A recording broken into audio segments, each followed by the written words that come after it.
Hello, everyone. Good morning or good afternoon, depending on your time zone, and welcome. I'm so happy to be hosting this Researcher Spotlight Symposium today. The Researcher Spotlight series is a collaboration between Tobii and our customers to highlight groundbreaking research utilizing our eye tracking systems. This webinar series showcases current and ongoing work to hopefully give you inspiration, answer some questions, and create some interesting networking opportunities. This webinar will be recorded, so feel free to rewatch or share with students and colleagues as you wish. A link to the webinar recording will be sent via email to everyone who registered within a few days. We also have hosted lots of other webinars like this in the past, which can be found on our Tobii Resource Center. This is our agenda for today. We have three fantastic presenters from North America and Europe who will be presenting in areas of infant memory, children's attention in a museum, and eye contact during communication. Each presenter has 15 minutes to share about their research, and then at the end we'll have a roundtable Q&A session where we can ask questions of all the presenters. So feel free to ask questions in the questions box throughout the presentations, and we will address them at the end as an entire group. There's also a new feature in GoToWebinar where there's a reaction mode. So at the bottom you might see react, and you can give a thumbs up, a heart, or applause during the presentations. There is a hand raising option which will not be possible to use. So if you have a question, again, just put it in the questions section. So today, as I mentioned, we're highlighting research in psychology, but we have customers across all research areas. So if you want more inspiration on the unique and exciting use cases of eye tracking to understand human visual attention, we've got it. Eye tracking can provide a rich data set from specific metrics like fixation sense saccades to eye-related biometrics like pupil diameter, eye openness, and blinks. These provide unique insights into the cognitive state of humans, including attention, decision-making, problem-solving, and more. Over the last 20 years, our Tobii products have been tested, proven, and cited in 10,000 publications and counting, so we hope if you're not already a part of our Tobii research family that you will be soon. So let's get started by introducing our presenters. Our first presenter is Dr. Zsuzsa Kaldy from the University of Massachusetts at Boston in the US. And I have a special relationship with Dr. Kaldy. She is such a big part of the reason why I'm here today. I got my start with eye tracking in her research lab. So I am so excited to invite her. Let me get her to share. And I hope you all enjoy this presentation. Welcome everyone. I'm really excited to get us started. As Marissa said, I'm at UMass Boston. I'm going to show you a couple of pictures about our beautiful new building. It's all glass and overlooking the Boston Harbor. And this is our current team of graduate students and colleagues. And today I'm going to talk about visual working memory and the early development of it in young children. Working memory is a really large topic within cognitive neuroscience with over 100,000 publications at this point, investigating various aspects of it. There are some a few things that we all agree on who study working memory. The consensus definition is that working memory is to store, is a function of our cognitive system that involved in storing and manipulating information in order to solve a task. It has limited capacity. It's one way or another related to or overlapping with attention. There are various models for that, and one way or another linked to long-term memory. But the question that I'm going to look at today in today's talk is, do very young children have it, right? Because you may ask, it makes sense to raise the question that really young children really don't solve tasks, on a regular basis, or maybe we don't, really, we shouldn't really be talking about them in that way. But in my talk today, I'm trying to convince you that, in fact, actually, the function of these processes are really present and active as early as the first year of life, and a little beyond that. Before we get started with the infant work, I also wanted to just show you this recent interest in moving toward paradigms that are more ecologically valid and more naturalistic. And in our work, the way I conceptualize this is there are many ways to obviously to do this, is to ask to look at tasks where the goal is not purely to memorize. In most visual working memory tasks that are designed for adults, you're asked to memorize this or that, or do this while you're memorizing this or that. Here in the task that I'm going to show you today, is the goal is not to memorize, it's to solve another problem where memory is just a necessary part of that. So going forward, what I'm going to talk about in more in depth is a series of visual working memory studies using eye tracking with infants and young toddlers. They all use a common task, a naturalistic what was where task, and what I'd like to show you is to show evidence that we found for active visual working memory use as opposed to more passive use, such as other paradigms like change detection and habituation are testing. Here's our paradigm in a nutshell. It plays out on the screen of an eye tracker. You see 3 cards come in. 2 of them are exposed. They show 2 different simple objects. Then they go back face down, and then you're shown the 3rd card. And what we're measuring is that during this short period where the other 2 cards are still face down, whether you look back at the card that had the same face as the one that card that you're currently seeing. So we're calling this a sample. And this is our dependent variable is whether you're looking at first at the card that matched the card that you're seeing currently or not. And the reason why babies would want to look at the match is because we give them a little fun animation at the location of the matching card right after our critical period. So if after having seen a couple of instances of these events, babies should anticipate that if I look at the fun, if I look at the match, there's something fun going to appear there. So that's the reward part. We're doing eye tracking all throughout. The retention period is about 2 to 5 seconds, so it's a naturalistic kind of hiding task, and we measure infants' anticipatory looks. I'm going to show you what this paradigm looks like in real life. So the red dot is the eye trace of the baby. Here are the 2 cards. They go back face down. Now you see another star. Where was the star? Oh, there was it. All right. Okay. And then you get this fun animation. And the cards kiss and go out. I'll stop it, the video right here.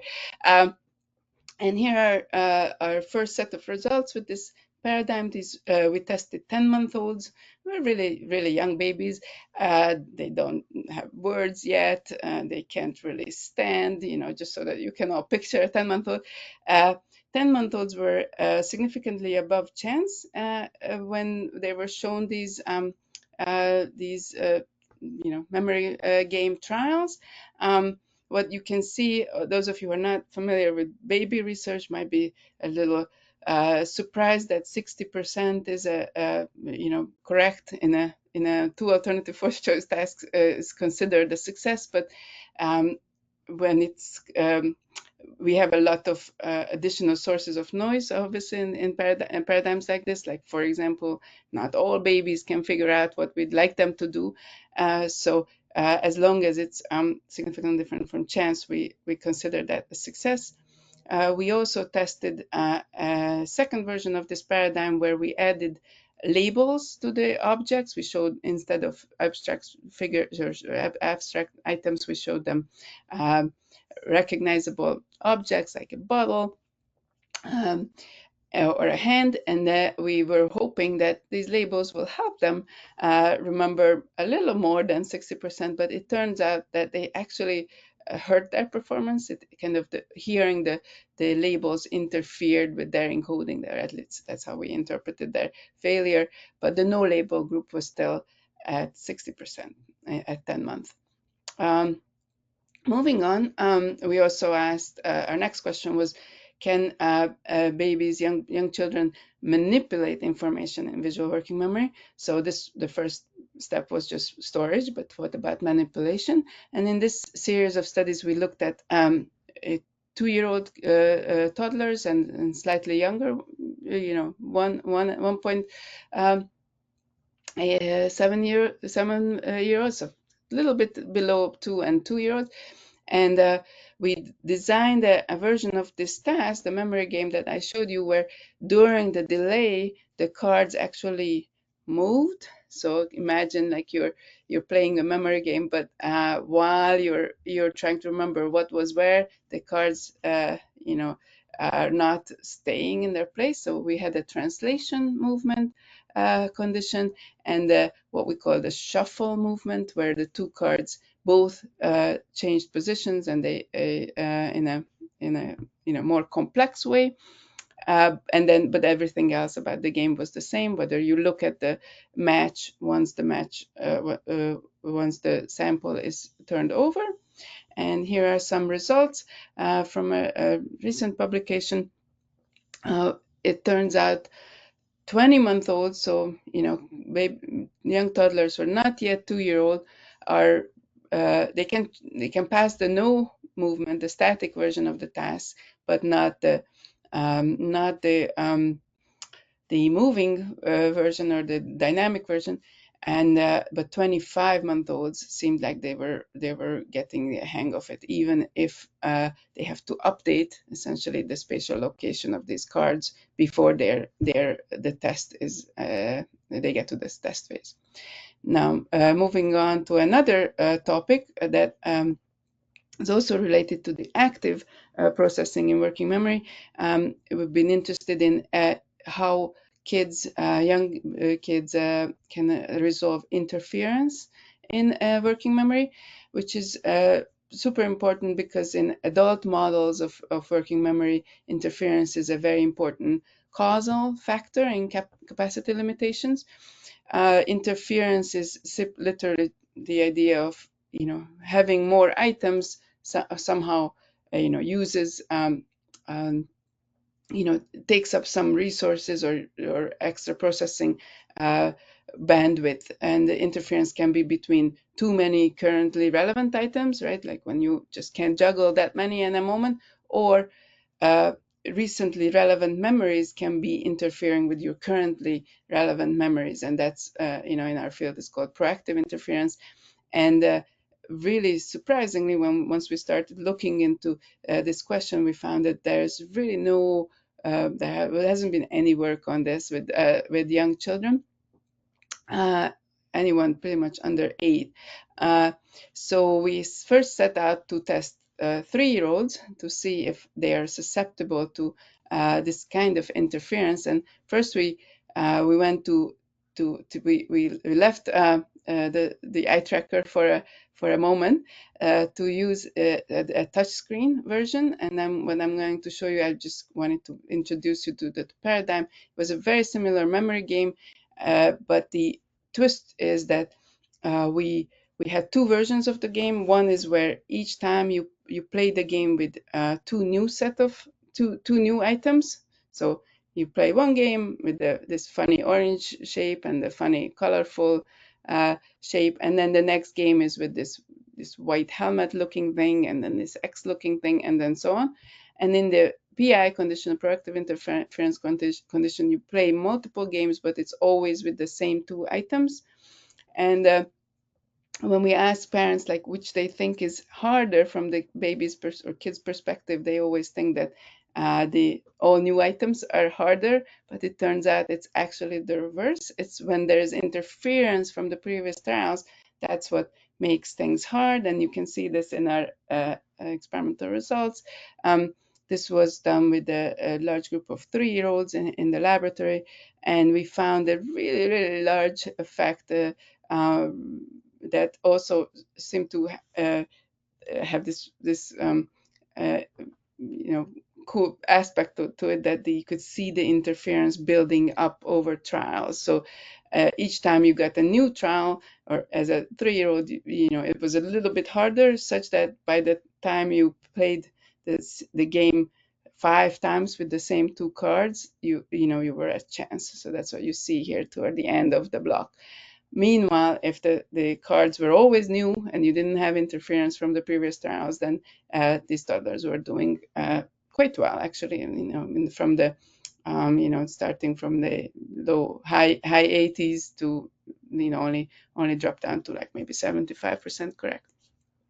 So this made us really excited about interference and our ability to being able to measure it. And we're currently now went back to eye tracking to look at younger kids, where everything is was the same as with the live interaction measurements, except that with the screen, we, instead of introducing with the live instruction phase, we added an instruction video with Elmo and my graduate student explaining how you have to look for the match. And we have, this study is still in progress, but what we found was that actually proactive interference may have a really large effect in 2-year-olds, and we're just hoping that once we have our entire sample, this result holds, and this will be again the youngest age when this mechanism has ever been tested. Now moving on to my last question. So are children at this age actually trying to solve our tasks? This is typically taken for granted in adult studies. We don't even ask this question. Of course they try, right? Because we ask them to do something. But in developmental studies, this is often discussed, and an issue that we try to figure out how to deal with. There are missed trials, failed habituation, fussiness, exclusions, but we know that from our many studies doing eye tracking with kids, that even when they look, it may not be it may be a blank stare, right? Looking may not really reflect active processing. So something like what this kid is doing, we can't really see with our own eyes, but we turn toward pupillometry and measuring pupil dilation to get at cognitive effort. I'm gonna zoom through a lot of information here. There has been an enormous resurgence of pupillometric studies. It has a long history. It started back in the 1960s, but now in the last 15 years, there has been a tremendous amount of research on using pupillometry to measure cognitive effort.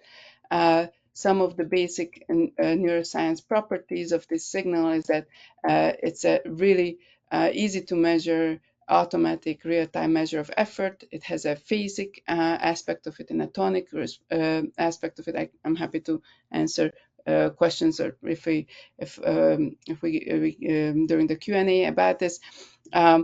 We processing the raw pupil data has multiple steps. I'm just going to show you, this is what the raw traces may look like where we start with our analysis, and this is what it looks like after all these pre-processing steps.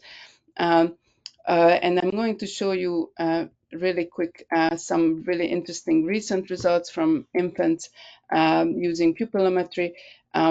For example, 8-month-olds look at impossible event. When they look at impossible events, they don't just simply look longer, their pupils also dilate a bit more. My favorite study from this sequence is the pictures that you see in the bottom here. 6-month-old babies, if they see a video where someone is feeding someone in the mouth with a spoon, that looks okay. But if someone feeds puts the spoon to their hand, to the other person's hand area, then they're surprised. Their pupils dilate more, and because they find that unusual. So how can we use this in our paradigm? In our delayed match retrieval paradigm, we tested now 13-month-olds, so slightly older ones than our previous set of studies, and we used again recognizable stimuli, and found that these 13-month-olds could, they looked at the match, which was really exciting, more than well above chance. But in this particular aspect, when it came to the pupil, what was really exciting is that it's not only that they looked longer, they also, in the trials where they were successful, they also had a larger pupil dilation during the encoding phase. So in other words, if they paid more attention during encoding, they ended up more likely to succeed in remembering the task. And using this method, we can essentially filter out the high effort trials. And if you look at the high effort trials, kids seem to have a much better performance. In other words, we can use the effort as a filter. And finally, just to summarize all these studies that I breezed through, we have this anticipation-based test of using eye tracking that's really flexible, can be adapted in all sorts of ways to different age groups and answering different questions. I have shown you some evidence that young children become able to manipulate information sometime during their second year of life in spatial updating and interference resolution, and pupillometry can show us a window into their cognitive effort expenditure. In other words, these kids are able to solve a task using visual information, in other words, having access to processes of visual working memory. Finally, I'd like to thank you for your attention, and I wanted to thank all my colleagues, especially Eric Blazer, who's been my collaborator for 20 years on studies of this sort and others. Thank you. That was fantastic. Really appreciate you sharing all the work. Again, lots of applauses. Thank you all so much. So make sure if you have questions, you put them in the questions box, and we will get to all of those very soon. Awesome. Okay, moving along. Next, we have Dr. Francesco Walker from Leiden University. Very excited to hear about his research. All right. Well, good afternoon, everyone, and actually, Marisa and Daria, thank you so much for this invitation. Well, I would actually like to start by showing you this painting on screen called Starry Night, painted by Vincent van Gogh in 1889.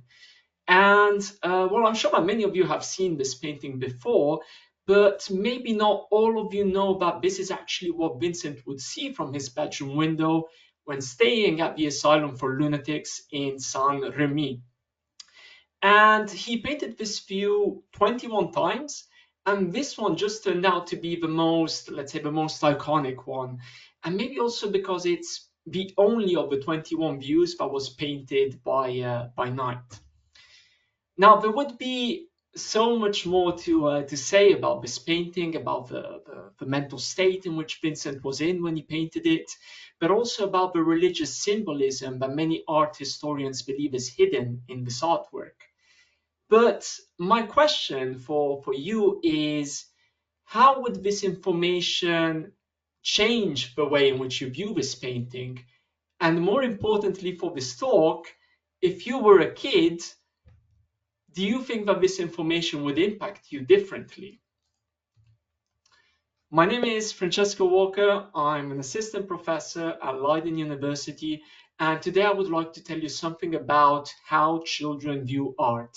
And I would also like to show you a couple of very nice paintings that I hope you will enjoy. And well, you see, paintings are a very special kind of stimuli, quite difficult to investigate in the lab. And that's because in the lab, factors such as color, size, but also the environment are just very difficult to take into account. So, simply put, viewing a painting on screen is just not the same thing as viewing it in the museum. And well, I think that many of you will agree with this statement, and that there is actually a lot of empirical data out there showing this. So one of my personal goals and one of the goals of my lab has always been to investigate art perception in its natural setting. So in this brief talk, I would like to share with you some results that we obtained by collaborating with some of the most beautiful museums of the Netherlands. And I would like to start by telling you something about a project that we conducted with the Van Gogh Museum in Amsterdam. Through the Van Gogh Museum eye tracking project, we wanted to know if children and adults show different viewing patterns when looking at paintings in the museum. And this is something that, to the best of our knowledge, had never been done before. So to answer this question, we used a mobile eye tracker, the one that you see here on screen. And actually, this was not a Tobii for this study. And what mobile eye trackers, apart from being really cool, like kids really like to do studies with mobile eye trackers, they are actually perfect for this kind of work because they really allow us to see what museum visitors are looking at. Now, before giving you more details about this study, just let me briefly tell you something about attentional control. Attention can be divided in top-down and bottom-up. Top-down attentional control is goal-driven, so driven by factors that are internal to the individual. So if I'm looking for a specific person in a crowd, that will be driven by top-down factors. So, by our knowledge of how this person actually looks like. Bottom-up attention, on the other hand, is stimulus-driven. So driven by factors that are external to the individual, basically the physical characteristics of the stimulus. Using an example dear to the country in which I live in, a yellow tulip popping out from a bunch of red ones will immediately and automatically capture your attention. Now you see, the same applies to paintings as well. If you know that David Hockney uses a very specific painting style, you will probably start scanning the artwork to find those elements that make his painting so unique, and that is top-down attention.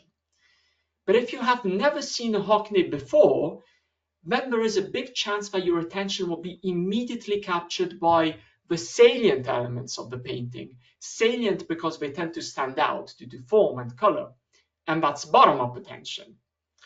Now, research suggests that children rely more on bottom-up attention. Top-down processing increases with life experience. So we thought, well, first of all, is this actually true? Because, we could use some more evidence. But secondly, if it is, does this apply to paintings as well?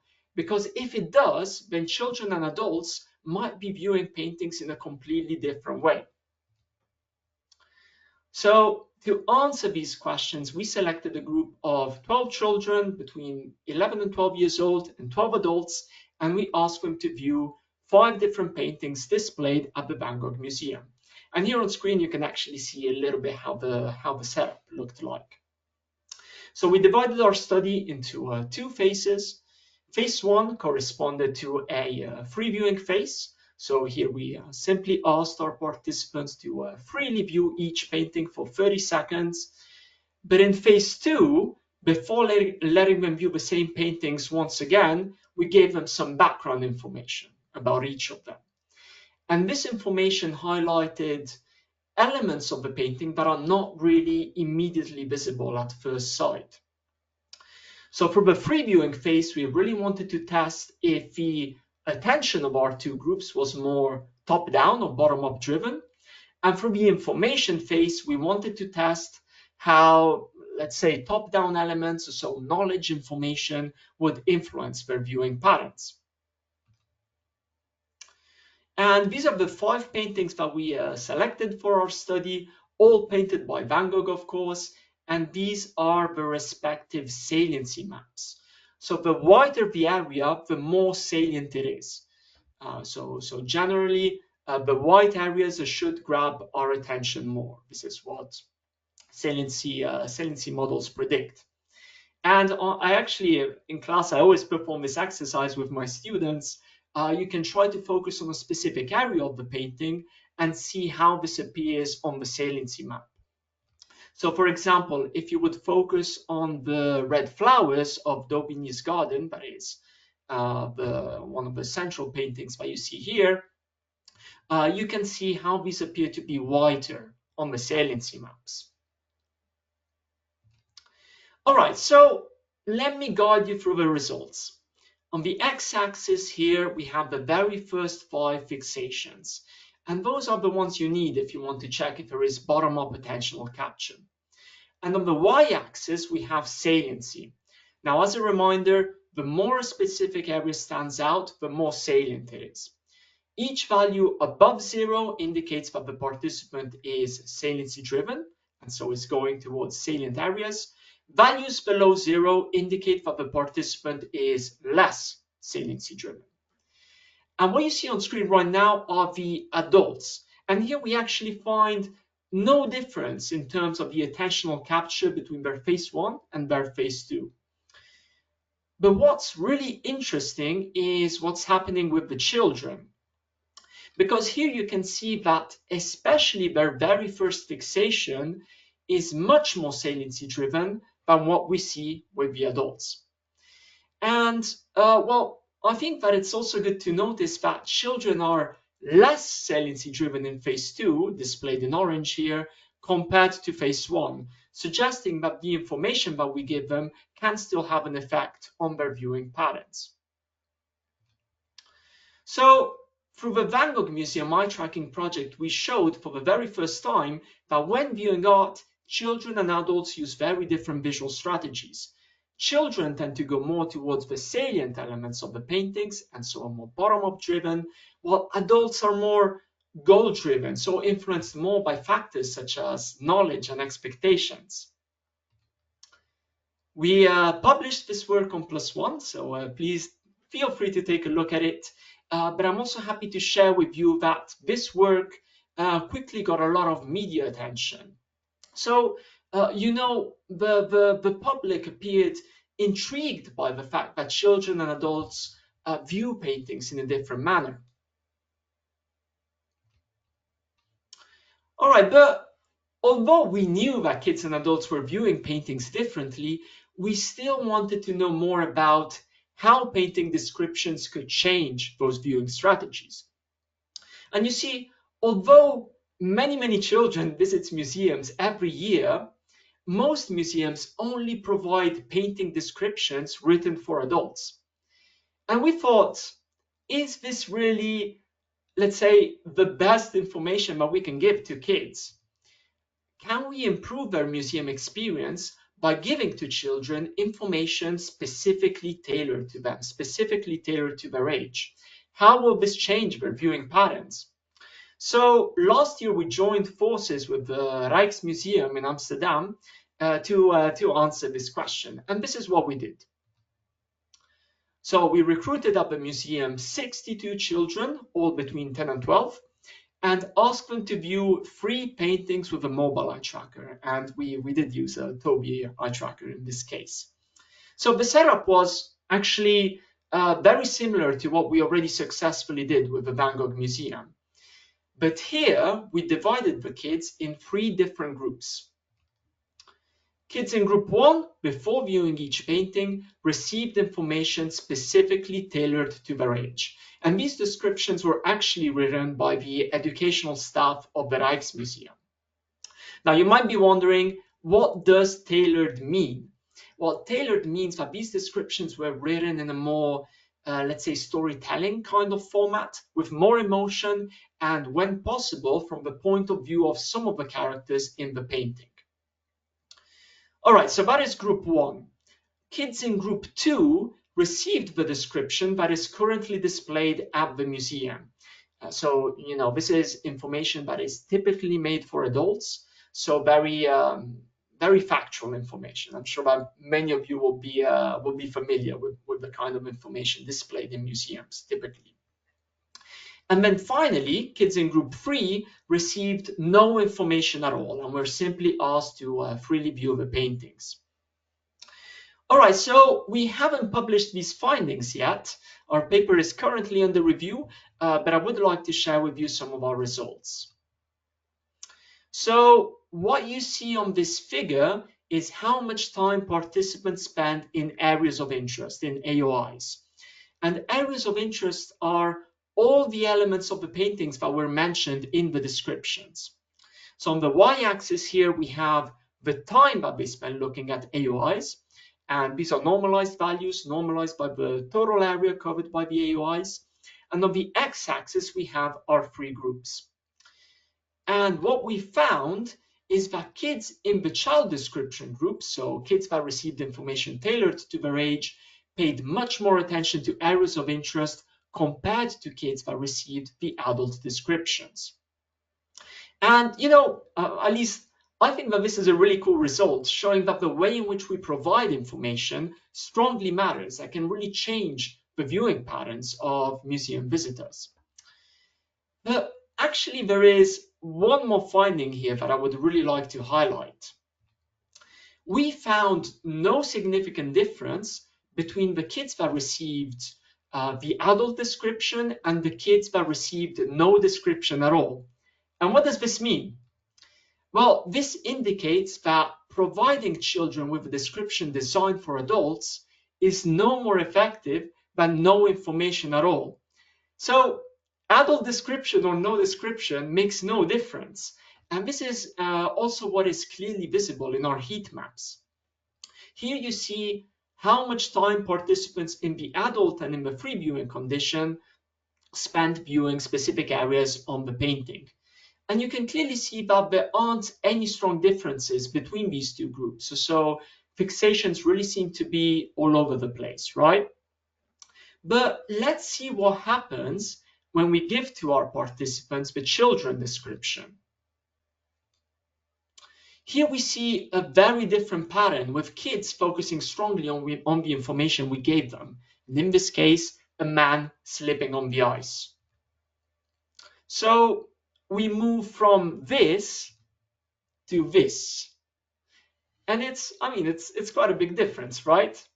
So overall, we see that we can strongly influence children's viewing patterns by providing information better suited to their age. And now to conclude, where does this leave us? Well, now, of course, we do want museum visitors, including children, to understand the information we give them. But I'm sure that many of you would agree with me that art is not all about understanding, right? So to really enhance children's museum experience, we do need to study more how information can affect their emotions, thoughts, and general appreciation of the artworks. And I actually believe that eye movement behavior can tell us quite a bit about this. I'll just conclude by saying that my lab is working with great partners on these questions, but we would definitely be happy to add more to our list. So if you're interested in how humans interact with art, please do feel free to reach out. Thank you very much. Wonderful. Thank you so much. That's so interesting. I'm really looking forward to hearing more of the questions that I'm sure our audience will have about your research. So thank you so much for sharing. Lots of applauses and hearts in the reactions too. So yes, please keep your questions coming in the questions box. I hope everyone has been able to find it. And for our next presenter, I'm going to invite Dr. Jelena Ristic from McGill University in Canada. So enjoy this presentation. Thank you so much, Dr. Ristic. Here we go. Thank you for inviting me to present within this excellent group of speakers. My name is Jelena Ristic. I'm a professor in psychology at McGill University. And in my lab at McGill, we study human cognition and attention. And specifically, one line of our work investigates how people perceive and respond to biologically relevant information, such as eye gaze or postural gestural information. And we measure overall performance in group differences, individual differences, as well as eye tracking, so where people look, and what their brains look like when they look at biologically relevant information. So today, I will share with you results of our lines of work that investigate the question of what social information is transmitted by faces and eyes in human interactions.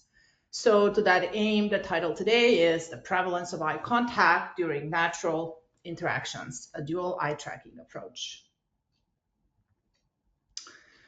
So it's often said that the eyes are the windows to the soul, but what does that actually mean? It means that humans possess this visual communication channel, visual social communication channel, through which we can signal a lot of social information through our bodies, through our faces, through our expressions and gestures. And in fact, this channel is evolutionarily favored because it can transmit very complex information over long distances silently. And it's also not unique to humans. We see it in species who communicate to conspecifics, their predators and prey. So we're all familiar with the peacock's tail showcasing its colors, but also animals like social wasps, they have colors on their face that showcase their social status. And it turns out that spiders also weave webs that can communicate certain information to their prey. For us, the humans, though, our face is one of the most salient communicating canvases. And through our faces, we can communicate very complex messages, our intentions, emotions, desires. So how is this accomplished? Traditionally, what we did to sort of get at this question is we would present people, human observers, with images of, say, faces, and they would sit in individually in laboratory tasks and then look at these faces. And generally, what we see in these kinds of patterns, it's a triangular shape of eye fixations that is very characteristic of looking at faces. But we know that during real life, we do not just look at faces. We, in fact, faces are very dynamic. And as we look at people, they also look back at us. So there's reciprocity in interaction. And here I'm showing you an excerpt of a task that I'll tell you just a little bit about where me and my two students and co-authors are demonstrating what this looks like. And so what we wanted to study is how is this information transmitted? How is social information transmitted visually in real life interactions? So the first sort of stab we got at this was to use what we call spy glasses. So these weren't even eye trackers. These are just little eyeglasses. And we recruited people to participate in a group task and individual task. In the group task, we had groups of 3 come into the lab, and each person was fitted with these spy eyeglasses, what we call, that are just regular glasses that have a camera, concealed camera on the bridge here. And these participants were presented with a survival scenario, which is a simulation or stimulation of a conversation that they're presented with a scenario which they're stranded, say, on a deserted island, and they need to come up with a list of 12 items for importance in survival. And so they're kind of conversing about this. We're filming where they're looking. And after the group task, each participant is presented with an individual task. So this is a very traditional task where participants sit in front of a computer screen. A face is presented on the screen, and the face looks to the left or to the right. Participants are asked to press a key when the target occurs. And the speed of responses to this target indicates how much of the social cues from the face they follow. And of course, very typically, we see that people are much faster to detect targets that are looked at or gazed at versus the ones that are not. Critically, this task, however, we just didn't use any faces. We used faces from the fellow group members that just completed the social interaction. So now for the data. So what did we, how did we characterize patterns of communication? Well, through our videos and hours of participant coding, we have extracted 3 types of social communicative patterns in our groups that we call social referencing, participation, and mutual gaze or mutual engagement. And so on top, I'll show you the schematic, what it represents, and on the bottom, these are just stills from our interaction clip that you can see that these things actually kind of occur in real life as well. So social referencing and participation are what we call unidirectional gaze behaviors, meaning that the gaze behavior is not reciprocated back. So in social referencing, what we see here is when one person repeatedly gets lots of looks from their fellow group members. And this is often thought to indicate sort of checking back and interest in the interaction. We see this a lot in parent-infant interactions, where a child will try to maybe do something they're not supposed to, but then check back on the parent to see if they're looking. Similarly, with participation, unidirectional behavior, this indicates a person looking or attending to the group goal without being reciprocated back, looks being reciprocated back. And then finally, mutual gaze or mutual engagement is a type of bidirectional interaction that we're very familiar with. This is sort of like eye-to-eye looking or eye-to-eye contact. This is where 2 people are simultaneously engaged in looking behaviors.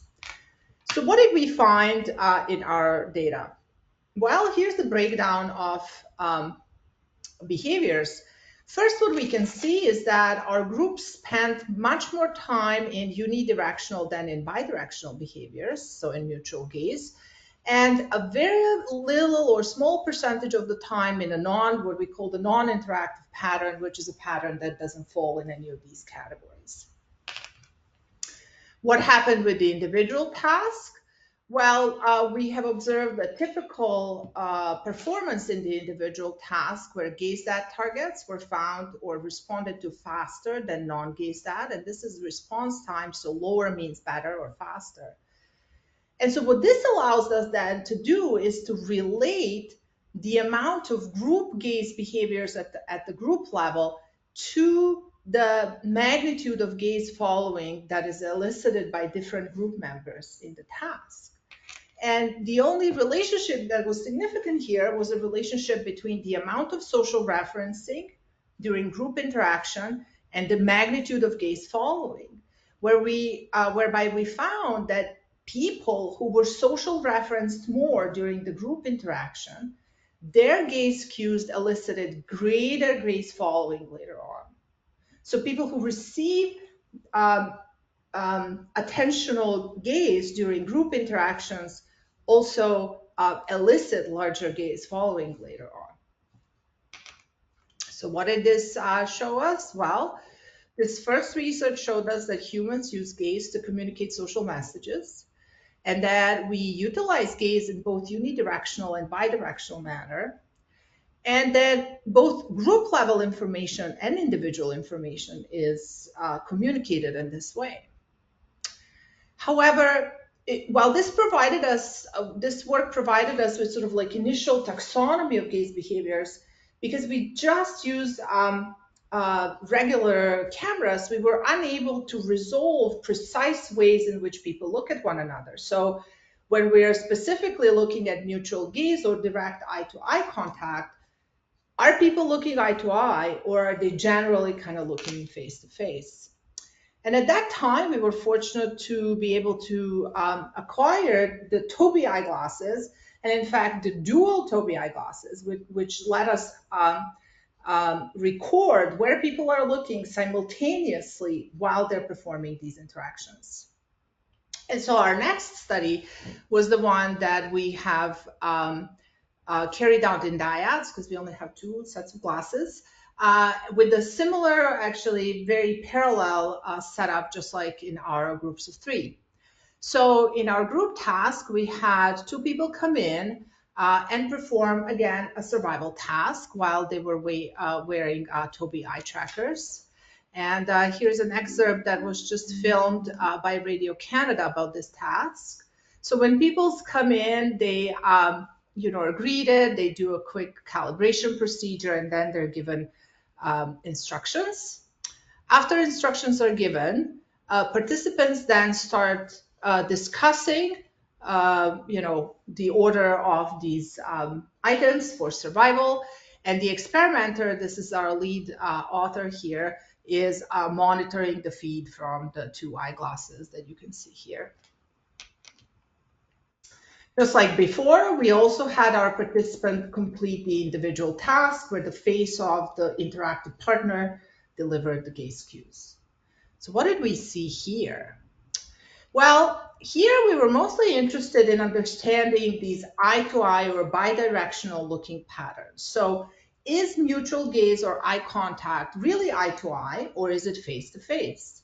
And to do that, we have developed these regions of interest combination, which is basically regions of interest of looking at top of the face, top of the face, top of the face, the bottom of the face, and vice versa, and bottom to bottom face. To do that, in addition to the Tobii typical calibration, we also ran an additional calibration procedure where we had people look at these kind of dots multiple times that allowed us to understand the spatial precision of the trackers, and then to develop these regions of interest that we knew were in fact capturing the eye movements within those regions of the face. So top face, bottom face, number 1 and 2. So what did we find? Well, and as was mentioned before, this is a research that has garnered actually a lot of public attention as well. We found that our dyads spent the most of the time in the non-interactive pattern. About 90% of the time, one of the partners did not look at the other partner at all. When they did look to their faces, so one of the regions of interest, top or bottom of the face, only 3% of the time was spent looking at the eyes, and the rest was spent in the other combinations. This was also reflected in the amount of looking. So this is time here in milliseconds, where we see the most time spent in eye to mouth and relatively little time in eye to eye contact. However, when we entered these times spent in different gaze combinations as a predictor of the magnitude of gaze following, which again was typical, we found that while the time spent engaging in different combinations was reliable, it was the eye to eye or time spent in eye to eye contact that was a significant predictor of the gaze magnitude in the model. So humans communicate with gaze in dyads as well. What it seems to be occurring is that eye-to-eye direct contact is a little less frequent when we have 2 people interacting. But again, it does connect, the group level behavior connects with individual social behavior. And finally, what I'll show you is our follow-up studies in which we looked at whether this kind of maybe unexpected pattern varies with the context of the situation. And specifically here, this is another study where we looked at whether this pattern of eye-to-eye contact or infrequent eye-to-eye contact happens when people converse with friends, which we know is conducive to social interactions, versus when people converse with strangers with the masks on, which conceal social faces and we know lower social value of the face. What we found is this is really not much. Again, the non-interactive pattern is the prevalent, and eye-to-eye mutual gaze is relatively infrequent and fairly similar. And this, in fact, it reminded me of some of our work back from 2017 when we were trying to understand in the task that I've just shown you, like the regular gaze cueing task, how much of the time are people in fact orienting to this cue? And what we found here is that it's very similar and converges with the data from real life interactions, whereby we found that these are what we call benefits, or we could loosely say this is the orienting, how much we oriented the gaze cue, occurred only about 20% of the trials. So again, in the minority of trials.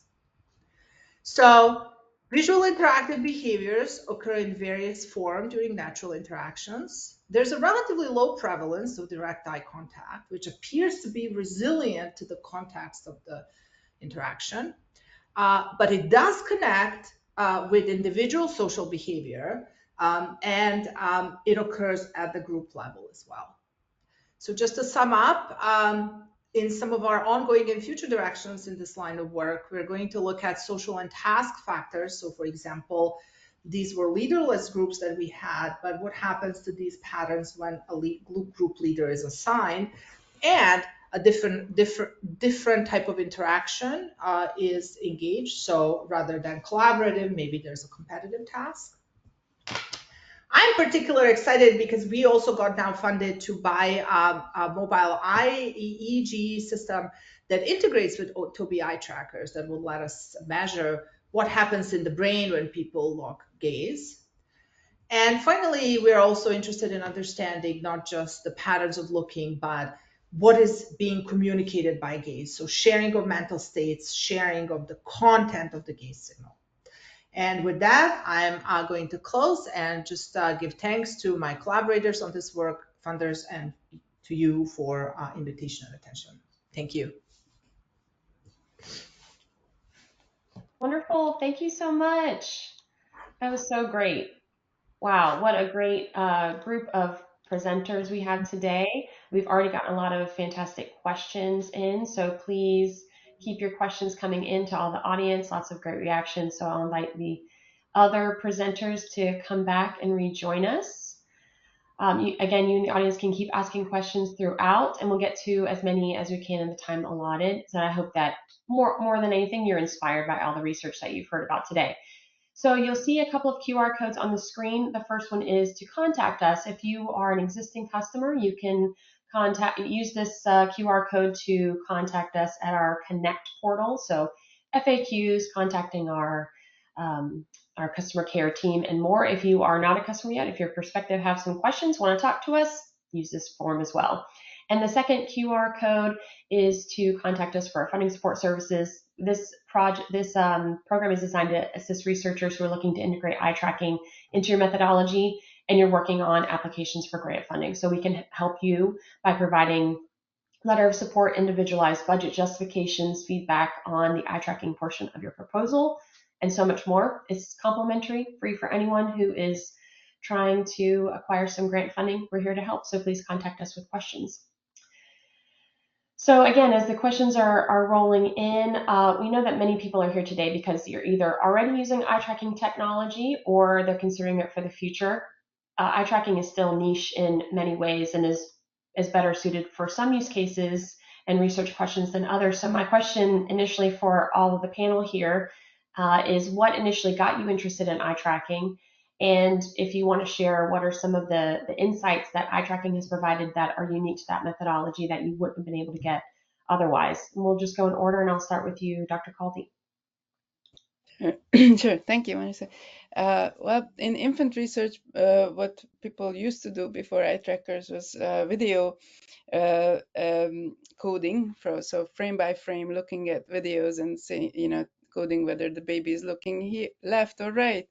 And that's pretty much all that we're looking at the events or not at the events, and that was the precision that we had. And so in the I got introduced to eye tracking in the 2008, 2009, when I first got my first Tobii eye tracker, and that really revolutionized what we could do. And I never looked back. And so for all infant studies, we've only used eye trackers. We haven't moved on to mobile eye tracking with infants, because if you've seen infants and toddlers, it's not an easy thing to get them interested in something long enough that it kind of justifies the extra difficulties that comes with mobile work, but it's not to say that other researchers in the field didn't try to do it, and there are some really interesting questions one can ask. But I've been just essentially sticking with the screen-based stuff for now. Happy to Awesome. move on. Yeah. Great. And, Dr. Walker, same question for you. Yeah, so I mean, I've always been interested in, like applying scientific methods to real life problems. So I always, wanted to get out there, natural settings, and well, I always thought that eye tracking or mobile eye tracking was a great way of doing so. So initially we started with these pupil eye trackers, that is also the one that I show on screen with the Bangkok study. And yeah, it's a really cheap eye tracker. So when we started, it was a really good starting point. Luckily, then we moved to something a little bit better. So now we do glasses 2 and glasses 3. But for me, anything from physiological measures, mobile eye tracking is something that is very prominent in my work. And it's not because I don't like questionnaires. I think that questionnaires can be a great addition to this kind of data. But I really like how you avoid all sorts of biases by going directly to just to see what people are looking at. And yeah, it's also just fun to work with them. And as I mentioned, children find them very interesting as well, and we do a lot of work with kids. So it's not easy work. I mean, Zsuzsa was mentioning, putting it on infants is hard. Putting it on kids is actually quite challenging as well. But with the right precautions, sometimes you need to clean up the data, of course. But yeah, we're very happy with the method so far. Awesome. Thank you. And Dr. Ristic, in your presentation today, you very clearly laid out, without eye tracking, with eye tracking, and showing the types of data that you can get. But tell us a little bit more about how you got started with eye tracking in your earlier years. Yeah, so I'm a classically trained experimental psychologist in attention, and so one of the very clear indicators of attention are eye movements. So this is where I come from, with the very sort of high precision, high speed eye trackers. And then in my sort of more recent work, what we've discovered is that, the high precision eye trackers, they do give us high precision and high speed, but we do sacrifice sort of this natural part of the interaction, which we have also shown that it matters. It changes how people behave. It changes the processes when we interact just with a passive stimulus versus when we interact with a live human. And so for us, having the dual mobile eye trackers was a key point, whereby we were able to not just look at what the single participant does, but what two people do together, and in a synchronized manner. So, for us, that is a very critical part where we can move forward to understanding sort of group and interactive and reciprocal patterns, and how that changes attentional and cognitive processing. Awesome. Thank you. Awesome. Great. So now we're going to get started with some of the questions from the audience. Again, if you have questions as we're going through this, please put them in the question box. So the first question for Dr. Kaldy is, are there studies on children with autism? I know you have done some of this work, so if you want to share a little bit about that, please do. Yeah, absolutely. I love that question. Yeah, we have collaborated with clinical psychologist colleagues who we were really lucky in the sense that they've been working with the 2-year-old just diagnosed kids who are on the spectrum, who just received, where the family just received the diagnosis. So they're really new to figuring out their life, what it means to have a child on the spectrum. And what we found, we had lots of really interesting results, but one thing that I'm really excited about and really proud of, one of our earliest eye tracking studies, we found that in a classic visual search task, which many of you are probably familiar with, where you have to find a pop-out target or even a more complex like hybrid feature target, kids on the spectrum, 2-year-old kids on the spectrum were more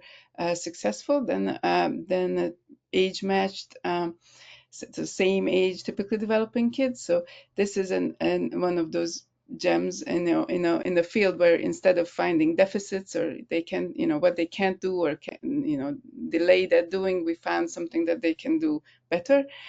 So it was we were really interested in that, and we looked at various other aspects that can be related to like restricted interest, which is a really central part of the condition. So eye tracking has helped us a lot in figuring out these differences in attentional mechanisms. And there's there has been a lot of research on different aspects other aspects as well, faces and so on. I'm not in that segment, but just of the field. But I just wanted to highlight this one bit where we showed something, a skill where kids on the spectrum were noticeably better at the task than the controls.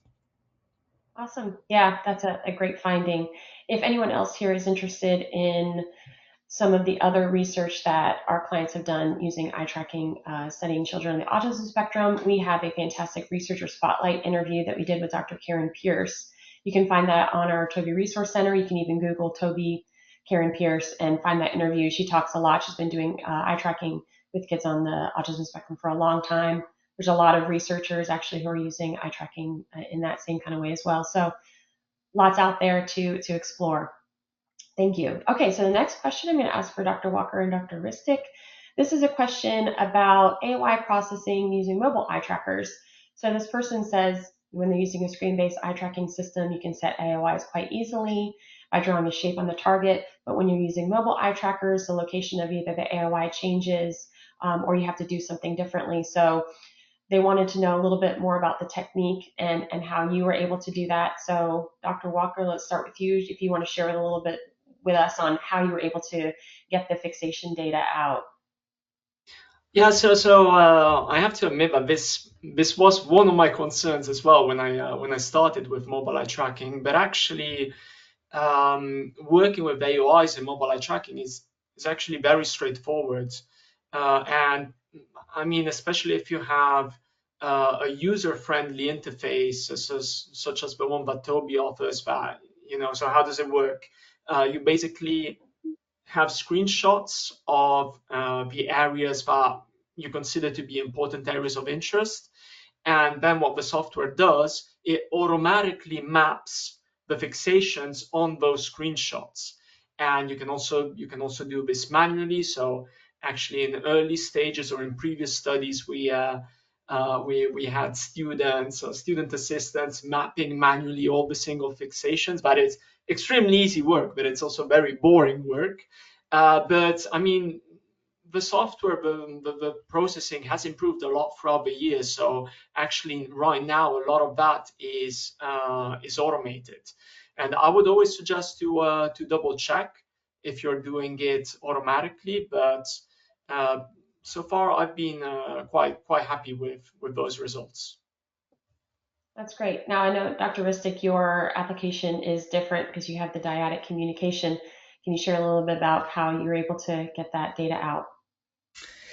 Yeah, so I share with Francesco that the software is great. Well, when you have a static stimulus on the screen, but the moment that the stimulus is not static, it becomes a little more complex. And this is not a specific limitation of Tobii. I think the limitation is across the board. So what we do are what are called dynamic regions of interest, and we rely on hand coding currently. And so, first of all, what I've shown to you is our interactions are 20-minute long, and we, in fact, only select about 3 to 5 minutes where we have the highest gaze sampling from those interactions.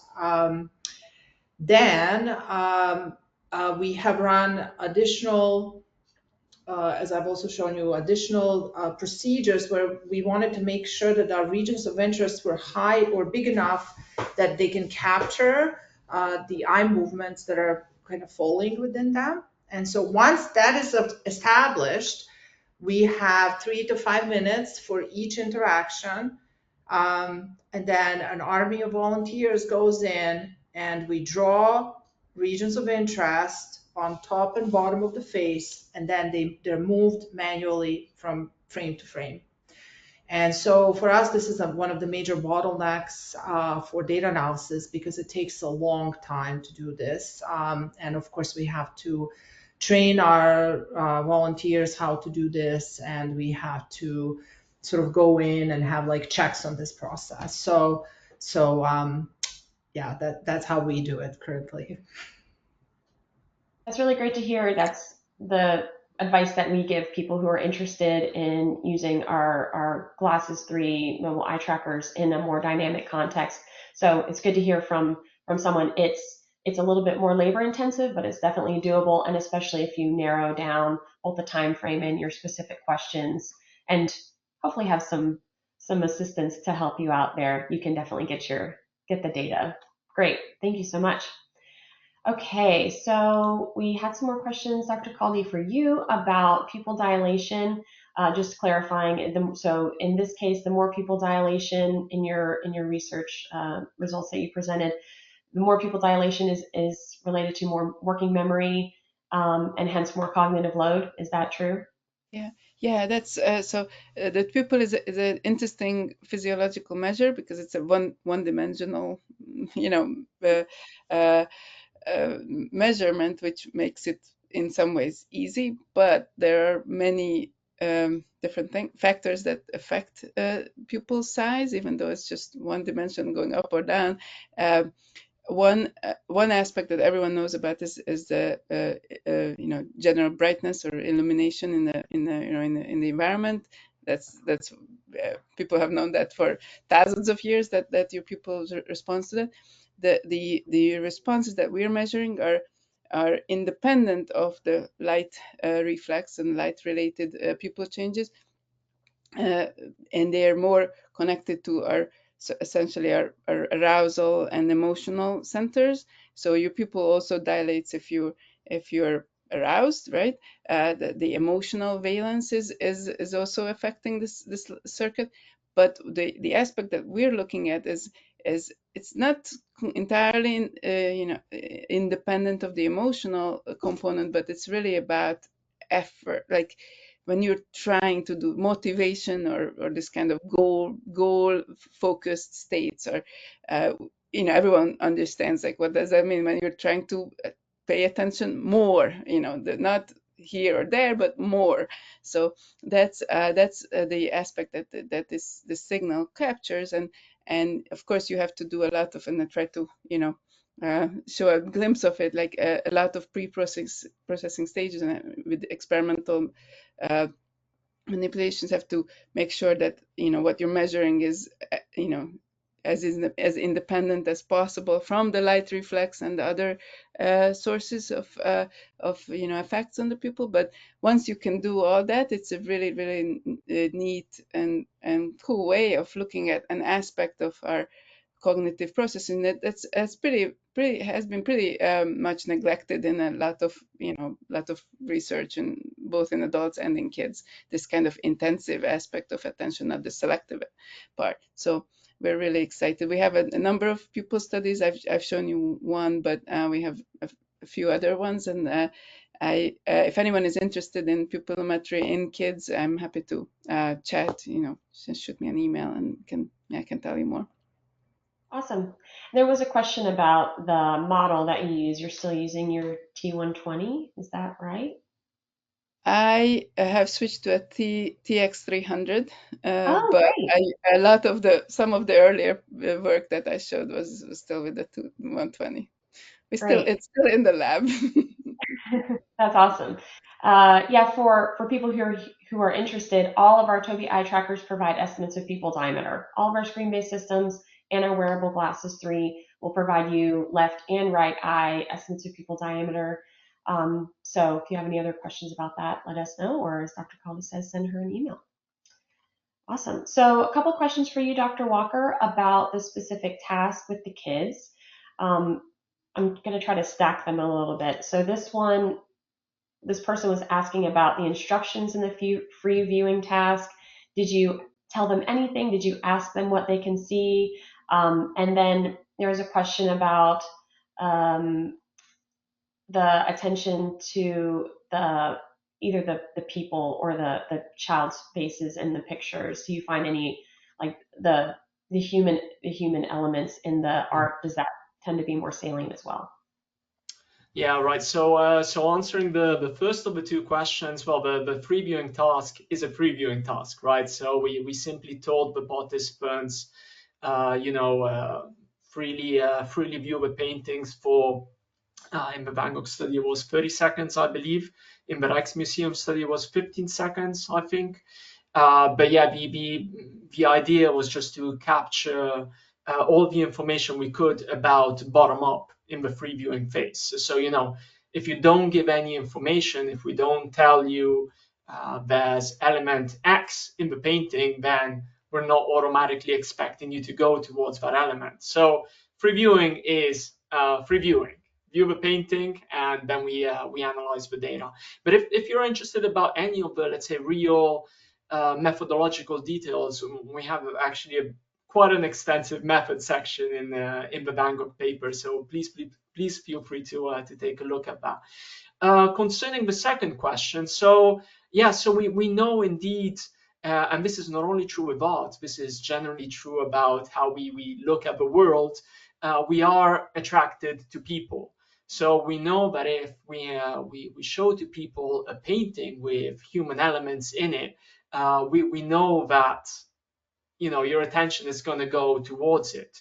And that's actually why in most of the paintings that we selected in both studies, there are people, but we don't select portraits, for example, because we know that if we show you a portrait, then your attention will automatically go towards the face of the person in the portrait.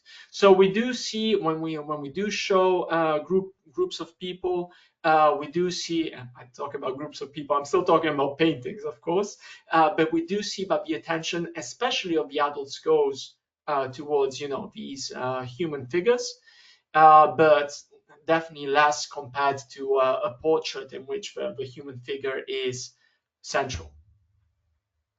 Awesome. Thank you. So I'm just going to ask like one or two more questions here. Dr. Ristic, there's a question here. Someone said that it's interesting to know that eye-to-eye contact is less than eye-to-mouth or mouth-to-gaze.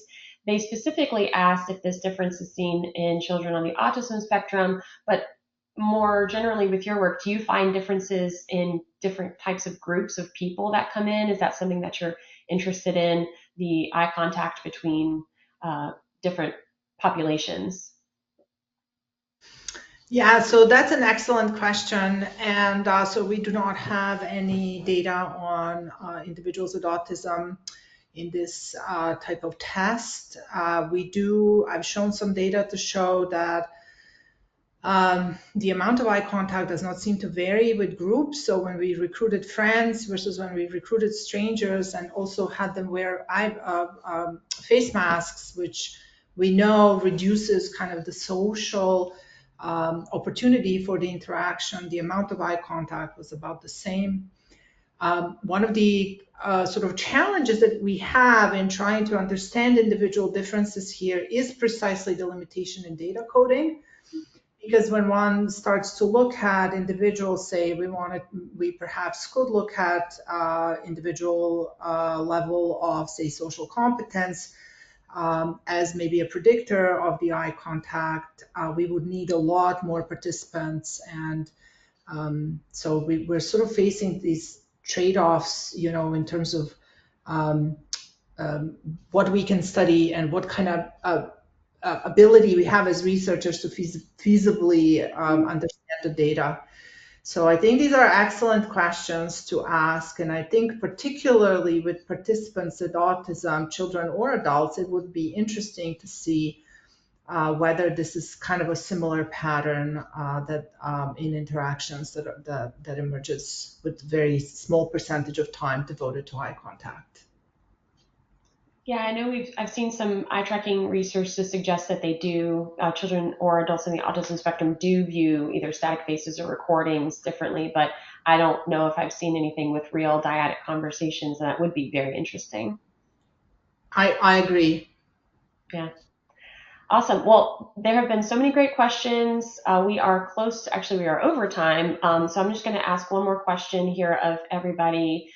Again, thank you all for everything here. If you have a specific question that I didn't get to and you want an answer, please feel free to email me directly, or any of the fantastic presenters here. But my final question is just in the future, what's next for you with your research? Tell us about where you see your research, especially regarding eye tracking moving forward. And we'll start with you, Dr. Kaldy.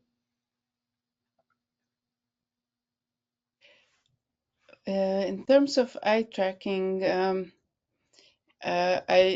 really I'm planning to go do more of the types of studies that I showed a glimpse of, which with the Elmo character, where we give instructions. We didn't with babies. We can't really do that because babies, as you all probably know, don't follow instructions. But like young toddlers, there's an age when even when they're like slightly verbal or not really, not quite talking yet, but they understand a lot. Very simple instructions, videos of recorded instructions can work. So that will be kind of an interesting way to break this. There's very little research with 2-year-olds because they have trouble. They don't. They're not quite babies, but they're not also. They can't do child like the paradigms, the tasks that work for older kids. So I'm hoping that to try to do more of this kind of like mini hybrid eye tracking experiments where it's still not, not like real life interactions. Still, things are still on the screen, but we give them a little bit more like social context, with these videos, and I think that will be really helpful going forward for this very difficult, age group, the 2-year-olds, like young 2-year-olds. Yeah, that's interesting. And we know from Dr. Walker's work that maybe some social context matters or some child directed information definitely could influence the way that they engage with the material. Yeah, absolutely. So, Dr. Walker, what's next for you? So we will definitely keep working with museums. We have a couple of big projects with the Rijksmuseum still right now. And for us, it's really important that the work we do can actually be applied by the museums. So we keep moving forward on that track. Well, I have right now one PhD student, Shofi, that is working very hard on improving the descriptions for children.